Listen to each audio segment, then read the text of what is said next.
Biology Vidya Mandir, Aund. So, today we are going to learn protein synthesis. So, before started protein synthesis, we will just review on a DNA synthesis. DNA synthesis which we have learned in the previous lecture. So, DNA synthesis is the synthesis of a DNA, and at the end of process of DNA synthesis we got a new DNA which is a double stranded. So now we will start a protein synthesis. So basically protein synthesis is the synthesis of a protein. That means in this process mRNA and protein get synthesized, and in this protein synthesis there are two processes or two terms. First is the transcription and second is the translation. So transcription is the DNA get converted into mRNA. mRNA, that means messenger RNA. That DNA that comes from DNA synthesis, and in that DNA synthesis there is a two-stranded DNA. From that only one strand of DNA get synthesized or converted into mRNA. This process is called as a transcription, and further this mRNA get converted into polypeptide, that means a protein, is called as a translation. So with the help of these two processes or two terms, protein synthesis occurs. So there is a particular term called as a central dogma. So this DNA get converted into mRNA by the transcription method, and this mRNA get converted into polypeptide, that means a protein, is called as a translation method. And this process is the unidirectional. Unidirectional means this process occurs in only one direction. When the DNA get converted into mRNA and mRNA get converted into protein, at that time this genetic information also get transferred from DNA to mRNA and mRNA to the protein, and this overall process called as a central dogma. So in the previous standard, that means in 11, we have studied the RNA and types of RNA. So basically RNA is the ribonucleic acid, and it has three types. First will be a mRNA. mRNA is the messenger RNA. After that rRNA, that is called as a ribosomal RNA, and last is the tRNA, called as a transfer RNA, and it is also called as a soluble RNA. This RNA is same as a DNA, but RNA has a only single strand and DNA has a double strand. And in RNA, thymine is replaced by the uracil. Now we will see the actual process of a transcription and how mRNA gets synthesized. So basically this transcription takes place in a nucleus of a eukaryotes, and translation takes place in a cytoplasm of a eukaryotes. So I have told you that this DNA transfers their all information to the mRNA. So how? We will see. So students, here you can see there is a particular diagram which shows the promoter and terminator, template strand, coding strand, and structural gene, and there is a 5' end to 3' end and 3' end to 5' end. So we will study properly. So this is the promoter, and at that promoter there is an active binding site for the enzyme binding. So here RNA polymerase enzyme get binds to the promoter.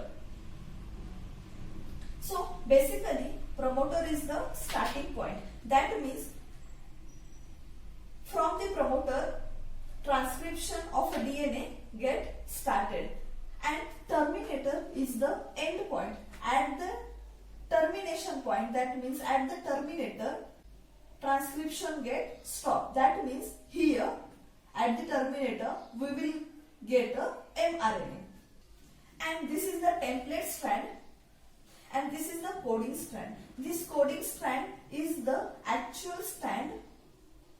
From this strand information will get transferred, and this is the template strand of a DNA.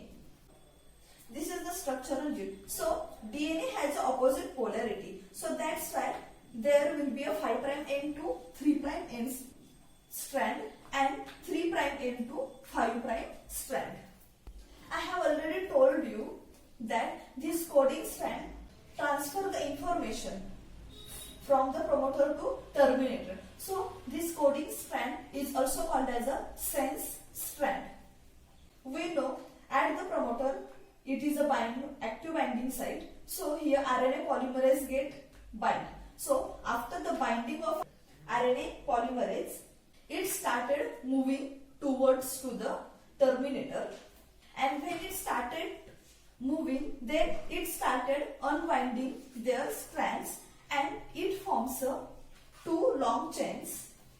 So from that 2 long chains, one strand will be a template strand and another strand will be a coding strand.